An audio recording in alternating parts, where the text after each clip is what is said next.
I have a confession. No one actually asked me to come and introduce Shaun Tan. I was just a big fan of his books, such as The Arrival, Tales from Outer Suburbia, The Lost Thing, and The Red Tree. I know he's won a list of awards longer than my arm, including an Oscar and the Astrid Lindgren Memorial Prize. I mean, so many, you can't even count them. But as for me, I love the way he throws me as a reader into a whole world that he's created, a whole landscape, and makes me feel lost and excited at the same time to be in this strange and marvelous new place. When I found out he was coming all the way from Australia for the IBBY conference, I was really excited. Then I got a strange item in the post with IBBY stamps on it. There it is. It had odd markings on it. I knew it must have come from some strange country. I couldn't make heads or tails of the language written on it. It wasn't any language I recognized from my own home country, but I knew somehow it meant I was supposed to come here today. I asked around. I asked lots of questions. And you'll never guess what I found. I found out that IBBY has a secret laboratory underground. It's a huge system of underground tunnels. They run under the British Museum, the British Library, the Bodleian in Oxford, and back again. And they're all coated with miles and miles of rusty piping, just like Shaun's books. And there in these tunnels, in their dim, foggy depths, work an army of cryptographers and translators. So I showed them these strange markings. What could they mean? Symbols. We started to get a sense of what they might be trying to tell us. What's this? 2 days later, a box appeared in the post. Here we go. What could it be? Inside, we found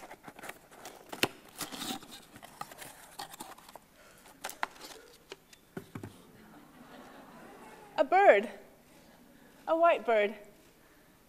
What could it mean? So we studied it, looked at it, and at last, we've decided what the mystery must be. We looked at the runes, the cryptic stuff. And so, the meaning behind this, see all those bits of papers you have in your Where's Wally bags and on your seats? All those bits of pulped tree matter that come from organic living things. Well, this message is letting you know that if for some mystical reason you decide to fold them up and create birds of your own and throw them at Shaun Tan, you will be in big trouble. Thank you very much. A big round of applause for Shaun Tan. Thanks, Sarah. Revealing some secrets there. I'm very glad to be invited to speak here, of course, particularly because of the theme, which is, of course, how stories and books can cross boundaries and migrate across cultures. That's no surprise that I was invited, given my background and the kind of books that I do, which typically deal with these themes directly, as you probably know. Although almost subconsciously as recurring objects of fascination, colonisation, migration, translation, language difficulties, and cultural differences, often featuring creatures with tentacles or strangely shaped heads. Arguably no less serious than any other presentation, I see this crossing of boundaries as a universal condition, at once a problem and an opportunity in both art and in real life. And I'm very fortunate to have my work translated in many languages straddling different nations and cultures, which has been very unexpected. So here's one, there's an Arabic one, which is the correct way around. All the other editions are backwards.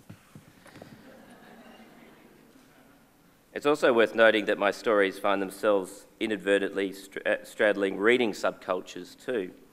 From this one, children's literature, and we are aware that we're a reading subculture, through to the orbit of science fiction, fine art, film and comics, and genres from fantasy to social realism. The books are also enjoyed by people of all different ages, which presents another kind of crossover. When we talk about different cultures, we should include the differences between childhood and adulthood, with all the gradients in between as cultural differences. Much of this has been accidental, and like many creators, I'm too preoccupied in quite a narrow way at the drawing table to think about what happens once anything leaves that table. In fact, I'm quite self-absorbed and self-indulgent, which is almost necessary to some extent in the arts. Maybe because of that, I'm also not terribly concerned about categories. I just try to make each story or image as interesting as possible, appealing to all parts of my own nature: a child, an adult, a rational and emotional person, and an often confused person who draws as a way of figuring things out. There's a picture of my studio desk and my parents' old dining table with a whole bunch of junk on it and a pin-up board and some pencils. The theme of migration and boundary crossing also relates to my personal background, as I'm a part Chinese, Malaysian, Irish and English person from Perth, Western Australia. And although my work is not especially autobiographical and doesn't dwell on these facts, which I grew up thinking of as really uninteresting, I suspect there is actually a strong indirect effect of this heritage, namely that I'm routinely attracted to ideas of belonging, difference, and the conceptual boundary between what is familiar or so-called normal and what is exotic or so-called weird. So it's important to mention that I grew up in a place that seemed known to the rest of the world only if there was a shark attack, and otherwise sat quietly on the edge of the world between the Indian Ocean and a desert interior 4 times the size of Texas, and that's before you even reach the state border. I wrote about my impressions of this homeland recently as a preface to a recent exhibition of paintings, many produced as part of my early development as a fairly aimless painter in my early 20s, and appropriately entitled Suburban Odyssey, a journey you have when you're not really going anywhere. I'm sure we all know what that feels like. The curator asked me what my memories of growing up in Perth were, and so I wrote this. Long hot afternoons, wide and empty suburban streets, the drawl of crows, ocean air, unfiltered light, home and school, a feeling of being somewhere and nowhere at the same time. Our family did not travel extensively, so my memory of Hillary's, the northern suburb in which I spent most of my childhood and adolescence, lacked much in the way of outside definition. It was a kind of sui generis bubble, which may be true of many people's childhood homes, where things just are. Perhaps more so in a place that was still being invented, with bulldozers working away at the coastal dunes, literally paving the way for new roads, shops, schools and homes throughout the late 70s and 80s. The world I grew up in was one still being manufactured. If there were any parameters here, they weren't cultural or historical, but those of the bush, the ocean and the sky. It seemed that any fresh brick veneer inevitably bled away into an ancient tangle of scrubby trees, and even language was doomed to evaporate under the sun. You could almost feel the dissolution of meaning as you walked from the suburbs to the beach, something we did routinely as kids, sensing the fragility of our somewhat artificial lives. The receding street signs, named after famous, mainly British explorers, Flinders, Cook, Banks, seemed out of place, like so many front lawns that survived only by virtue of plastic reticulation, the water coming from far away. The same was true of our decidedly non-Indigenous culture. By comparison, the surrounding coast was mysterious and everlasting, or so it seemed at the time. The old chewit trees were shaggy giants that crawled with prehistoric bugs and other nameless things. It may be that this was one thing that attracted me to painting and drawing as a child, the fact that you can represent things without words, which sometimes feels like a more accurate way of showing things. I still feel that way when painting as an adult, occasionally reluctant to add a title to a picture in case it suggests a boundary of meaning. So Perth generally felt like a peripheral place, not just physically, but also in a lot of conceptual ways. Peripheral in a positive way, implying great possibility and opportunity. And Perth is a microcosm of Australia that way, especially when compared with older cities and nations, such as this one. There's a certain license in Australia to muck about in the backyard, invent your own meaning, and this was especially important when I began to think more seriously about writing and painting in my late teens and early 20s, and transforming some imagery later into stories. This idea of being peripheral has always been important to me, as I think it probably is so for most creative people. It's actually much easier to cross boundaries or enjoy internal migrations of the imagination when there's not much in the way of fencing, or you feel, whether by circumstance or your own volition, a bit like an outsider already. So it may be useful here to also say a little bit about my mixed race family, which was quite an unusual thing for Hillary's at the time, much less so now, which is a positive development. My father is Chinese. His parents were migrants to Malaysia from China, and so it wasn't until he was in his late 60s that my dad actually visited his cultural homeland as a tourist, which is something I've yet to do. My mother is Australian, which is also something of an insufficient description, like what does that word mean, unless you're Aboriginal. More specifically, a third-generation Australian of split English and Irish ancestry, but has never visited the Northern Hemisphere. Interestingly, my great-grandfather was sent to Australia as a child orphan with no recorded background, and that's not an uncommon story. My father actually never intended to stay in Australia. He came as a student. But then he met my mum, who worked in a store where he bought a pen. And our whole lives are built on such accidents. In any case, it felt very normal to be growing up in a place to which none of us had any deep historical footing. And the sandy soil of Hillary's has excellent drainage and a strong light enough to bleach memory. Being both culturally and genetically across borders, transitional or multicultural is a default position and nothing special, especially in Australia, a culture of multiple heart transplants and shifting identity.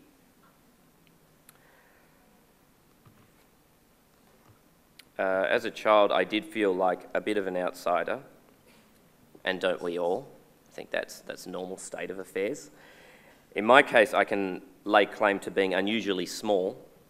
I only once met a kid of the same age who was shorter than me on a softball team and was rather disappointed to learn that he was an actual dwarf. That's a true story. It's like, hooray, I'm not the shortest on the team. Two very common questions in primary school were, where are you from? The answer, here. And were you a premature baby?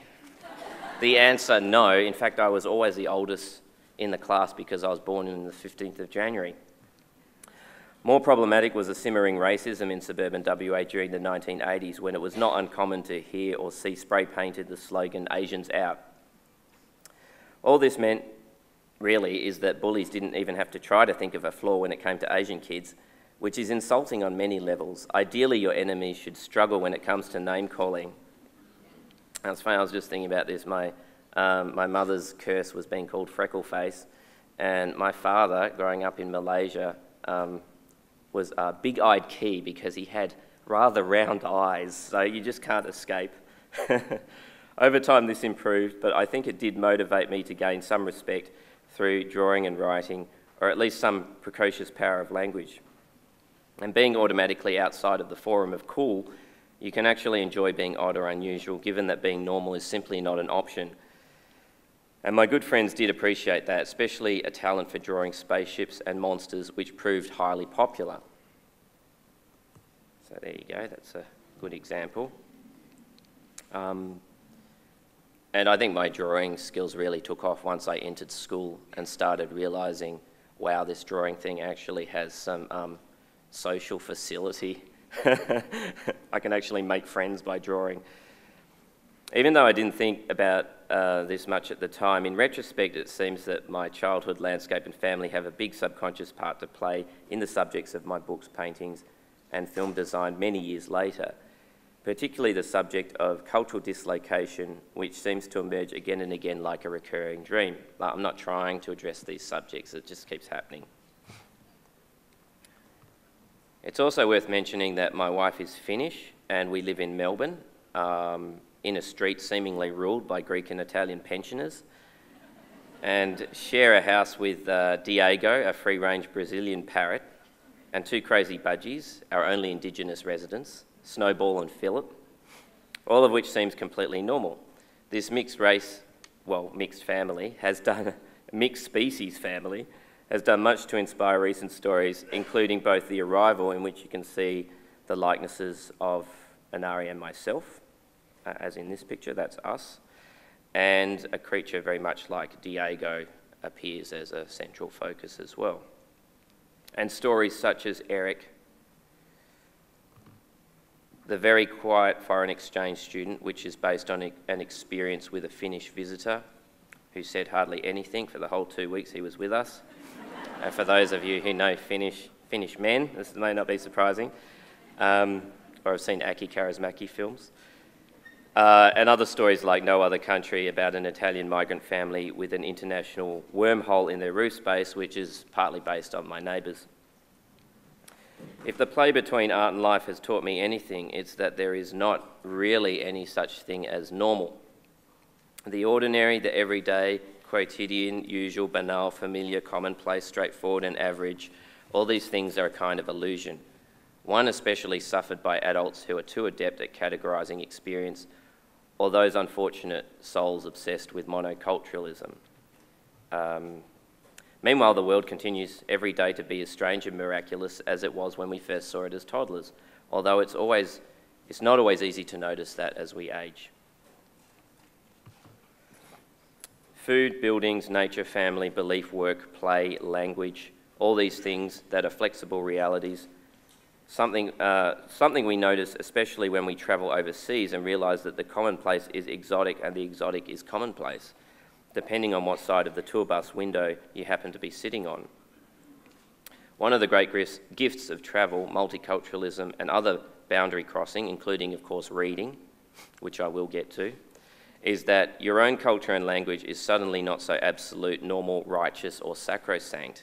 It's just another way of thinking and existing based on historical accidents. So the first time I arrived in London, actually, I had a sense of this very strongly. This was my first independent trip to another country at the age of 22, during a very formative period as a young artist. I'd just finished my first picture book, a very strange book called The Viewer, and was contemplating a second, The Rabbits, with John Marsden, about the colonisation of Australia by the British, and quite uncertain about this, both as a concept and more broadly, what I was really doing as a career. And I actually did the first tentative sketches for The Rabbits during a train trip in the Channel, in between contemplating a non-renewable cash situation. Walking around, especially suburban London, I could see firsthand the genetic blueprint for most Anglo-Australian housing, food, language and manners, things only seen peripherally through all the BBC shows I enjoyed on Australian TV as a kid. But it was all slightly different, not better or worse, ancestral or descendant, just different. Not a source or a mother country at all, but an alternative cousin, very much a weird parallel universe with charming accents. I, of course, don't have an accent. I used to ask that as a kid, why do people in other countries speak with accents? Why don't they just speak normally? Difference is fun and interesting for its own sake, but it can also tell us a lot about ourselves as human beings. That is, different ways of thinking and living provoke questions of intersection. Among these variations, what do we all have in common? What binds us in the most elemental ways and perhaps defines our humanity? Where is this train station through which all of these rails pass? These seem like big philosophical questions, but they need not be presented in big philosophical ways. In fact, they come up all the time at a modest scale, especially in literature for young people. Here we are compelled to consider very elemental things all the time, and at its best, this literature tends to ask very big and profound questions in a way that is disarming, entertaining, and even quite silly, much as children do. Interestingly, writers and artists don't do this by examining life reductively, the way you might pull a clock apart, boil chemicals down to a periodic table, or crack a DNA code to say, look at these fundamental building blocks. Instead, we try to do what nature does, experimenting with constant sideways variations on existing things, testing to see if anything clicks, pretty much by trial and error. Creating small other universes that hopefully intersect in an unusual or surprising way with our own real world, like so many pieces so many species of beetles studied by Charles Darwin, each further questioning and defining an essential idea of beetleness. What does that mean as it applies to literature? Well, my own illustrated fiction offers an example I'm best qualified to talk about, particularly The Arrival. This book more or less began as an ambition to tell a universal migrant story. In early notes, I explained to my editor that I wanted to distill multiple anecdotal histories I was researching across many countries and centuries into a single story featuring a generic everyman protagonist. In practice, however, it seemed impossible to think about so many real-life tales reductively. They were all too unique and diverse, ranging from Asia to the Middle East to Europe to Australia, from 19th century mass migrations to contemporary refugee crises, from young children to the elderly, the unskilled and educated, rich and poor, the persecuted and the adventurous, and even the frivolous. There were so many different reasons for migrating and many different outcomes, both positive and negative, and it did seem very presumptuous to imagine I could distill all of these stories into one singular story. You know, something essential or reductive. There were common elements, certainly. Homesickness, work issues, family, food, language. But how do you show the essence of these things in a way that's interesting and not too abstracted or simplistic? In other words, how do you make it feel actually truthful? Certainly, I realised that some reduction was necessary, an elemental approach that involves stripping back reality, in this case removing words, character, identity, any precise notion of time or place, and also hovering between realism and the dreamlike softness of drawing. I realised that all these things allowed the reader to interpret the story in their own way and at their own pace or level of understanding. But what is most interesting to me as a creator is the parallel complexity of the new universe then presented. The best way to be truthful is to sometimes go in the opposite direction, a fantasy direction. So the place I came to call the new country, as opposed to the old country, ended up being rich in all sorts of details, not so much a boiled down version of real history at all, it's a sideways history, a weird parallel universe that we might usefully compare to our own and consider the common intersections of feeling, what we might do as real travellers when we travel overseas. In this case, we're travelling into an inner world. So, you know, things such as cities and the way we're struck by the complexity of these communities, buildings and architecture, of language and thinking about the problems of how we communicate at a fundamental level, and particularly the things that are most important to us. The weirdness of food in all its varieties and ways that it can be prepared and got at. And the problems of working life, including mistakes of literacy and education, and general gripes about the daily grind, such as being chased by a giant lizard. And also the nature of a social or environmental crisis. You know, how do you represent that in a way that is parallel rather than reductive? So in my case, naturally, big black serpents that swim through the air, of course.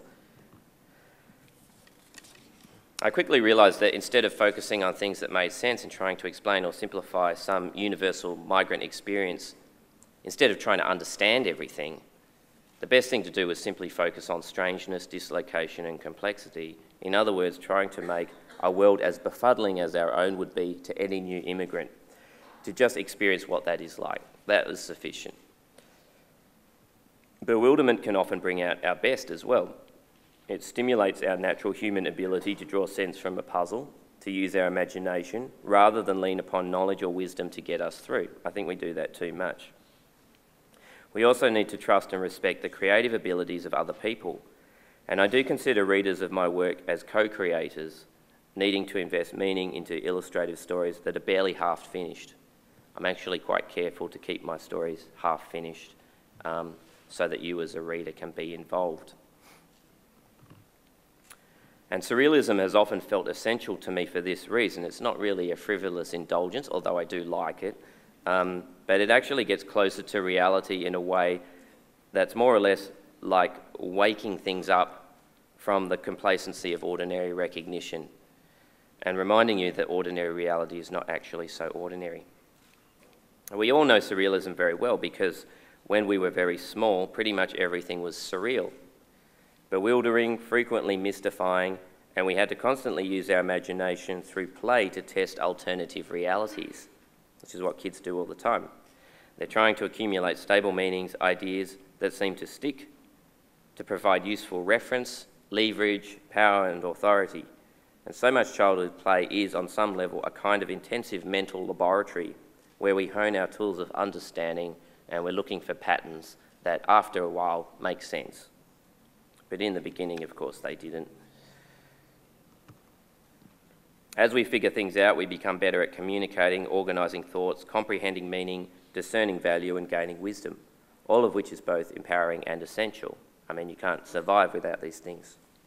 However, the cost of education can sometimes be intellectual complacency. It doesn't matter on what level of education you're at, this is a common problem. And we all know this when we listen to pompous critics who are very highly educated but incredibly closed. It's as if learning is something that you do to graduate. Having figured it all out, we shut down the laboratory and move on. Life can lose some of its magic that way by creeping degrees, and a kind of closed reading can supplant imagination altogether. And this is a problem examined in The Lost Thing, a story that could, in this context, be looked upon as a set of interesting questions about critical literacy, which I'm sure you're all fascinated in. And this one just happens to involve a tentacled monster. This is the first story I entirely wrote and illustrated, and probably still one of my best because it's just so simple. It's very familiar too. A curious boy stumbles upon a nameless, highly impractical thing in a world that has no place for it, and spurred on by this dilemma, they together enjoy a brief adventure trying to resolve the question of where does it belong. So it's a classic picture book structure if ever there was. You know, the only thing that could possibly be more classic is a lost hat or something like that. But it's a very familiar form. There is, of course, a deeper question going on, which I only realised after I'd written the story, and that's usually the case. I realise what the story's about only on reflection. And that is, why do we feel compelled to ask or answer a question of belonging so simply? Why do we crave a right place for the lost thing? It's like an automatic reflex when the boy finds this creature. And it gets back to my own ideas about critical literacy, and that there is a lot more to reading, either a book, picture, or the world at large, than simply asking the right question or finding the right answer, because there is no right answer, especially not in this case. The creature is just, it doesn't come from anywhere and it doesn't belong anywhere. So what do you do in those circumstances? The best anyone can do, whether the character in the story or the reader, is to just ask good questions, remain receptive, and know that there might not be any predictable solution. Instead, we are free to imagine possible meanings and actions. I myself do not know what the lost thing is or where it belongs, but I enjoy pondering that, and I enjoy the mystery of it too, the same way I enjoy the mystery of a rock, tree, or bird, even after it has been explained. You still go back and look at it, and you think, yeah, I know everything about it, but it's still weird. I still don't entirely get it. On the other hand, citizens of the city in the story don't need to worry about this mystery at all. They have arguably a perfect system of at least one kind of literacy, a very good organised understanding of their world. Everything has a meaning, a place of belonging, a consensus of value. There is even a federal department of odds and ends to comfortably take care of any miscellaneous abnormalities. And this is actually very functional and it's very comforting. It's good. However, the expression of this literacy is also bleak and ludicrous because it's so exclusive, and that's the problem. The problem isn't closed reading. That's fine, you know. It's the exclusivity of closed reading. So in this case, a highly mechanised landscape that can only serve its own bureaucratic purpose. People maintain the city, and the city maintains the people, and they all do it so well that any question of meaning is no longer relevant. I actually had two sources of inspiration for this little universe. The first was the concept of economic rationalism, which was a popular political concept in Australia at the time of writing The Lost Thing in the late 90s. And it basically is the idea that moral considerations can be to some extent marginalised in favour of more quantifiable economic outcomes. I'm sure we all know what that's like. So Australian economic rationalism is essentially the same as Thatcherism. And who would guess that such a thing could be so artistically inspiring?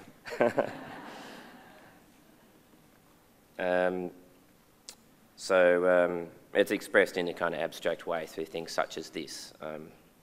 You know, you don't really look at a picture like this and think it's about economic rationalism. And it isn't, but you get the same feeling. The second inspiration was a set of old physics and mathematics books from my dad's days as an engineering student, which I imagine to be the only kind of literature in the world that is absolutely practical, meaningful and purposeful stuff, but also, like economic rationalism, terminally dull and static and quite scary stuff when it comes to leisure reading. That said, I have met people who only ever claim to read instruction manuals, which I find oddly fascinating. Like, not bad, just fascinating. Enter into this universe a large, red, tentacled thing, a lost thing.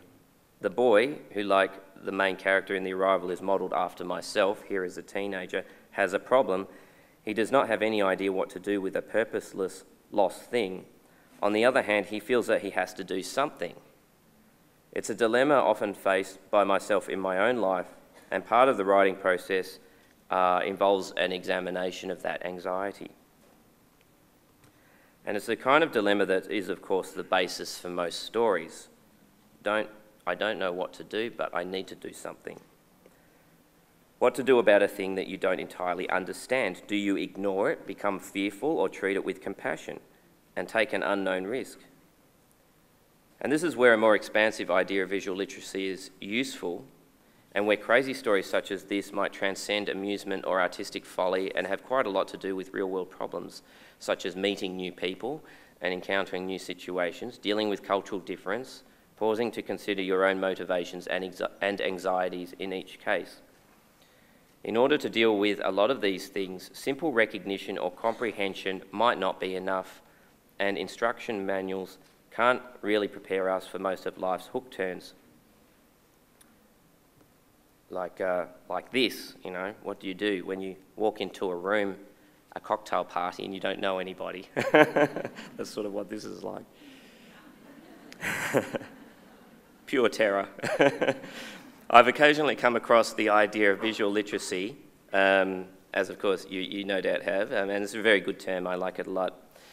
And it might be expanded to include art appreciation or criticism, but it is occasionally presented as a kind of deconstruction exercise where meanings and artistic intentions are identified, subtexts and ideologies unpacked, and so on, and you know, this goes on with my own work a lot as well.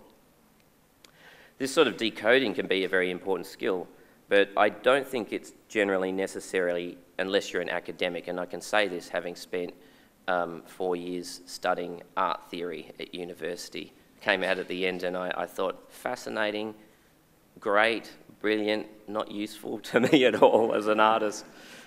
Far more interesting for the average reader are two simple questions about any story. And this is what after 4 years of academic study, this is what I realised.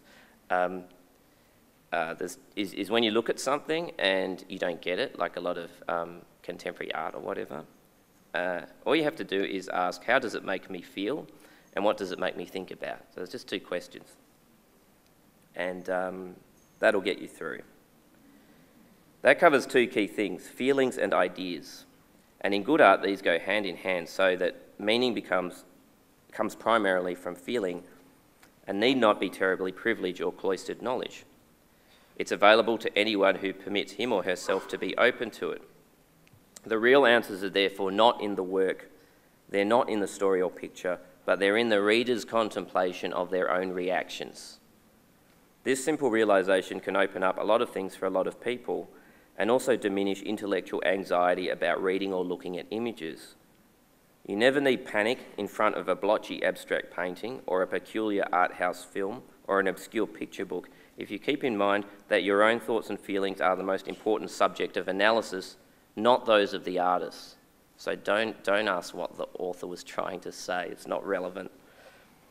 That's also great for me, the author and illustrator, because I only have to worry about making the most interesting stories and pictures I can imagine, and I don't need to dwell upon what they might ultimately mean, or what kind of message I'm trying to impart, which is a huge relief, because I hate thinking about that stuff. That's for the reader to decide in their own way. So even when I talk about some of my work, and I often do my own critical analyses because it is kind of fun and interesting, such as the fact that this painting from late 19th century Australia of James Cook landing at Botany Bay in 1770 was the inspiration for this image from the rabbits and this painting of the rabbit ship. It's essentially making an historical reference. But the important thing for me is that you just look at the picture and you get some sort of feeling. You don't need to know about that other painting. It's not like a clever intellectual thing. So I don't expect the reader to know what my reference are or influences. I don't think that's relevant.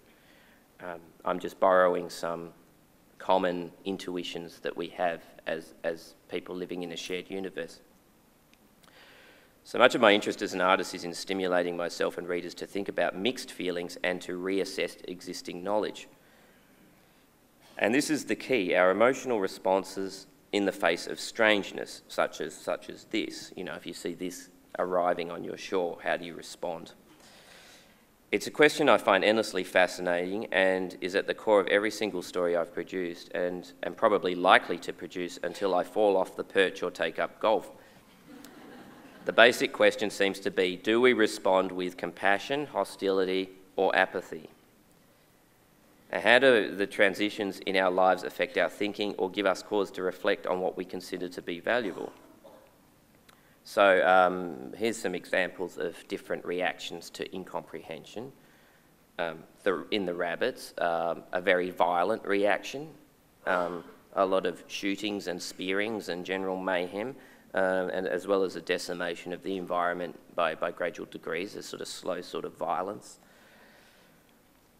In this story about a dugong that appears on the front lawn of a neighbour's house, and people respond in different ways. Some people get angry about it. Why is this dugong on my lawn? It's ruining my grass. And other people are fascinated, and still others kind of react in more mixed ways. Well, let's turn the sprinklers on and at least keep it wet, but otherwise, you know, what else do we do?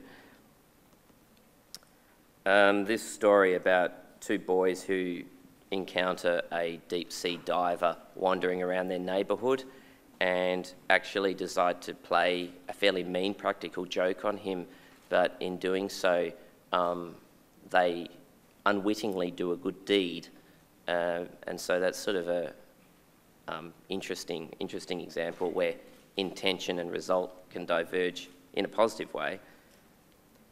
And a story such as this, the Nameless Holiday, which is kind of like an anti-Christmas where you have to give up things by leaving them on your roof, and a huge blind reindeer will come down and pick them off from underneath your TV aerial and take them away. And how you react to this sacrifice is what it's about. The reindeers are relevant. All the magic and weirdness is not relevant. It's, do you accept the loss optimistically, or do you feel intense regret when this reindeer... And is it worth seeing the reindeer? That's the question. And then in the case of Eric, you know, these issues of miscommunication and tolerance, politeness in the face of sheer absurdity. And this ends up having these sort of strange transcendental results, which can only be shown through pictures because language is not available in this instance between characters. So the questions here, oh sorry, there's one more, which is The Red Tree, of course, and that's a very introspective book. and it's very open. It's probably my most open to interpretation because it's just so weird, and so every single image is a confrontation with strangeness. We also have many internal journeys. In fact, in our lives there are several selves and a spectrum of transitions from childhood to adulthood where our circumstances, thoughts, feelings and beliefs are subject to constant change, even when we don't notice it. That can happen in a year, it can happen in a week, in a day or a moment, what you might call internal migrations of the soul, each experience and thought crossing another boundary. And of course, reading is a part of that process, being solitary, private and deeply contemplative. As you can see here, even as when you're in a reading group, it's a very private, idiosyncratic experience. Stories offer us frameworks for reflecting on transitional experiences because they are always about transitional experiences, without exception. Everything from growth to trauma. Story is about transition.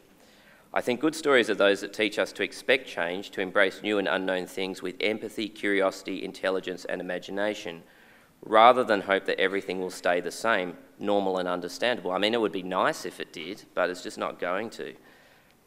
It's important, especially for young people, to know this, both for their own pleasure in the moment of reading or living and as future adults.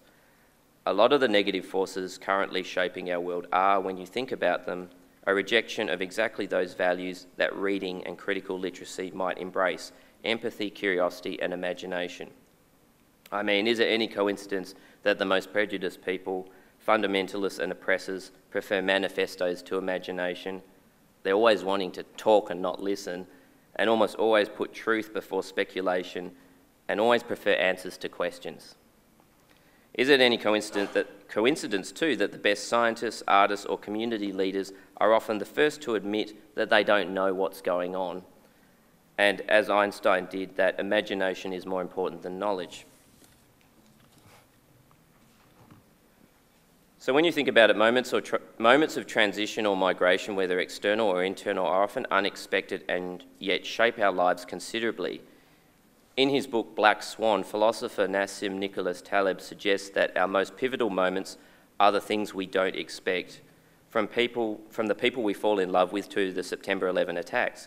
They are wildcard unknowns, much like the sighting of a black swan at a time when it was an accepted and clearly proven fact that all swans were white, because all swans were white. Not only did black swans not exist, the very idea of them did not. Interestingly, the Western Australian flag is composed of two symbols, the Union Jack and the black swan. These conceptual shifts, often very exciting shifts, are arguably the basis for all universal stories, reminding us that change is the only constant from Gilgamesh to Charlie and the Chocolate Factory.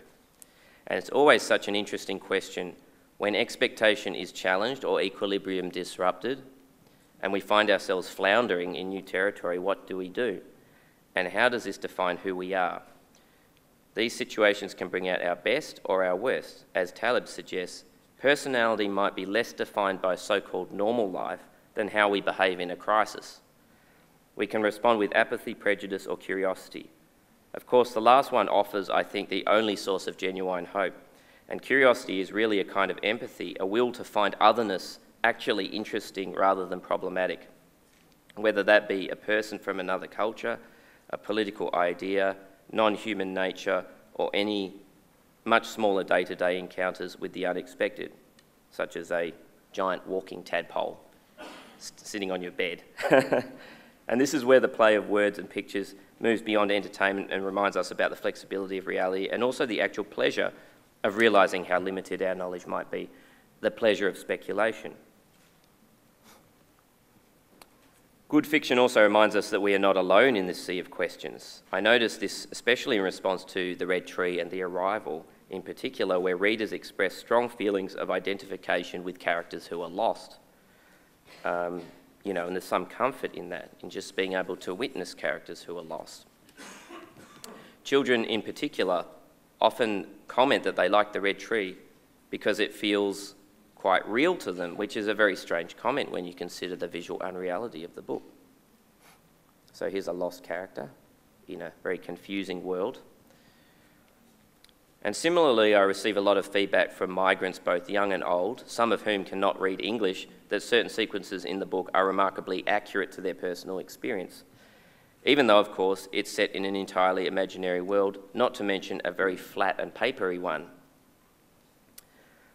What I think these readers are responding to, along with myself when drawing or writing, is a simple admission that our day-to-day circumstances can often be puzzling and discontinuous, and that we are all adrift to some extent.